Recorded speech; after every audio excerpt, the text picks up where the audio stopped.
오늘 우리가 함께 볼 하나님의 말씀은 출애굽기 30장 1절에서 10절까지 있는 말씀입니다. 출애굽기 30장 1절에서부터 10절입니다. 시작. 너는 분향할 제단을 만들지니 곧 조각목으로 만들되 길이는 한 규빗, 너비가 한 규빗으로 네모가 반듯하게 하고 높이는 두 규빗으로 하며 그 뿔을 그것과 이어지게 하고 제단 상면과 전후 좌우면과 뿔을 순금으로 싸고 주위에 금테를 둘을 찌며 금테 아래 양쪽에 금고리 둘을 만들되 곧 그 양쪽에 만들지니 이는 제단에 매는 채를 꿰 곳이며 그 채를 조각목으로 만들고 금으로 싸고 그 제단을 증거계 위 속죄소 맞은편 곧 증거계 앞에 있는 휘장 밖에 두라. 그 속죄소는 내가 너와 만날 곳이며 아론이 아침마다 그 위에 향기로운 향을 사르되 등불을 손질할 때에 살을 찌며 저녁 때에 등불을 켤 때에 살을 찌니 이 향은 너희가 대대로 여호와 앞에 끊지 못할지며 너희는 그 위에 다른 향을 사르지 말며 번제나 소제를 드리지 말며 전제를 술을 붓지 말며 아론이 1년에 한 번씩 이 향불을 위하여 속죄하되 속죄제의 피로 1년에 한 번씩 대대로 속죄할지니라. 이 제단은 여호와께 지극히 거룩하니라. 아멘. 분향할 분향제단입니다. 분향단이라고도 하지요. 그러면 분향단 위에는 향로라는 것이 올려지는 것입니다. 그래서 그것을 올려두는 단위입니다. 가로 45cm에서 50cm 격으로 보죠. 세로 네모 반듯하고 높이가 조금 높아서 2규빗 정도 됩니다. 약 한 1m 정도로 보시면 되는데 그런 모양으로 양쪽에 고리가 2개가 있고 이 2개의 채를 깨서 움직이는 도구입니다. 그러나 여기서 중요한 것은 이 분향단은 향을 피우는데 받침이라고 우리가 지금 이야기를 했죠.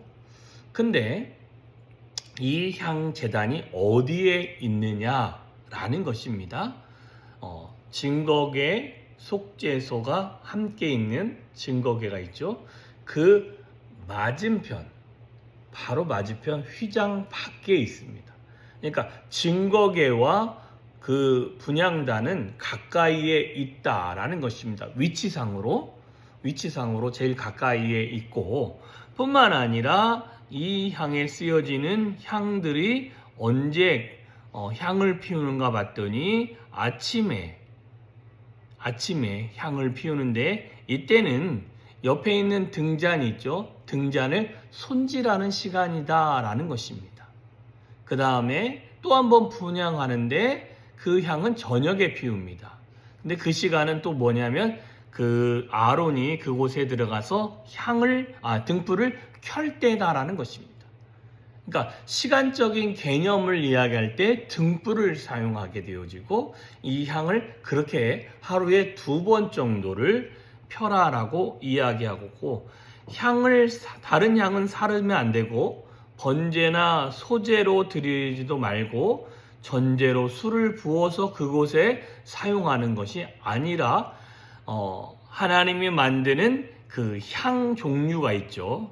이 향 종류를 만들어서 거룩하게 해서 그 거룩한 향으로만 피워야 된다라고 이야기를 합니다. 다만 1년에 한 번 정도는 그 향단의 뿔에 그 속죄의 피를 발라서 그거를 거룩하게 하고 그거를 성결케 하는 그런 과정은 있습니다.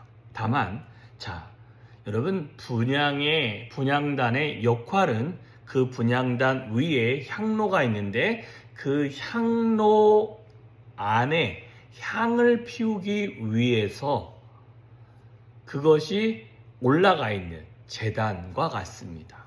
그런데 우리는 이 향로를 계시록에 있는 말씀에 비추어서 볼 때 성도들의 기도다라고도 이야기를 합니다. 이 기도의 받침이 분향단이라는 것입니다. 여러분, 기도의 받침은 이 분향하는 이것을 받쳐주는 기둥과 같고 반석과 같습니다. 저와 여러분은 매일매일 오늘 말씀한 대로 분향하는 그 분향의 시간이 2번이라고 합니다. 아침에 1번, 저녁에 1번. 그죠? 향을 피우는 것보다 해가 떨어짐과 동시에 그 안에 등을 켜는 시간. 등을 다 켜고 난 다음에 등이 꺼지고 그걸 소지하는 시간 2번. 그러니까 해가 뜨는 시간쯤 되겠죠. 해가 지는 시간과 해가 뜨는 시간에 맞추어서 늘 하나님 앞에 기도하는 것을 잊지 마는데 그것을 받쳐주는 것이 분향단이라는 것입니다. 자, 그냥 나무로 조각목으로 만들어진 분향단이 분향하는 향로가 없으면 의미가 없습니다. 그죠? 이 분향하는 단은 향로가 있어야만 그게 의미가 있는 거예요. 왜? 그것을 올려놓을 수 있기 때문에. 어찌 보면 이 분향단이라는 것이 하나님 앞에 있는 우리와의 존재와 같습니다. 그런데 우리는 하나님 앞에서 예배자의 삶을 살면서도 분향단의 단의 모습으로 생각을 해보면 저와 여러분이 하나님 앞에 기도의 향로가 있지 아니하면 우리의 삶은 세상의 삶과 별반 차이가 없다라는 것이죠. 세상의 사람들도 자기가 소망하는 것, 자기가 바라는 걸 어떻게든 입으로 읊조리든지 아니면 자신들이 믿는 신을 찾아가서 구하든지 아니면 어찌됐든 어떤 형태로든지 그들은 그들 나름대로의 기도의 형태를 계속 유지하고 있다라는 것입니다. 그런데 저와 여러분이 신앙인으로서 일반인들과 다른 것은 규칙적으로 하나님 앞에 나와서 그곳에 향을 피우듯이 우리가 우리의 삶의 향기를 하나님 앞에 기도로 올려 드려야 되는 삶을 살아야 된다는 것입니다. 어렵습니다. 결코 쉽지 않습니다.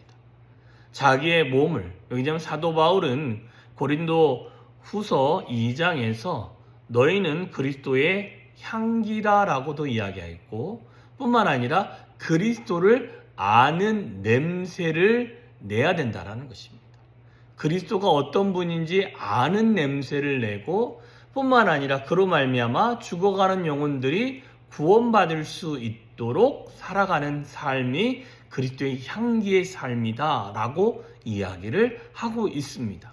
그렇다면 저와 여러분의 삶은 신앙인다운 삶이 반드시 있어야 되고 이 신앙인다운 삶을 살기 위해서는 저와 여러분이 아침과 저녁에 시간을 구별하여 주 앞에 나와서 기도할 수 있기를 소망합니다. 그리고 2번째로 생각해 볼 수 있는 것은 이 분향단의 위치라는 것입니다. 어느 위치에 있냐면 증거계 위 속죄소. 이 속죄소는 여호와께서 그 이스라엘 백성을 만나주는 곳입니다. 만나주는 곳 맞은편 휘장의 바깥에 있는 그 위치에 분향단을 놓았다라는 것입니다.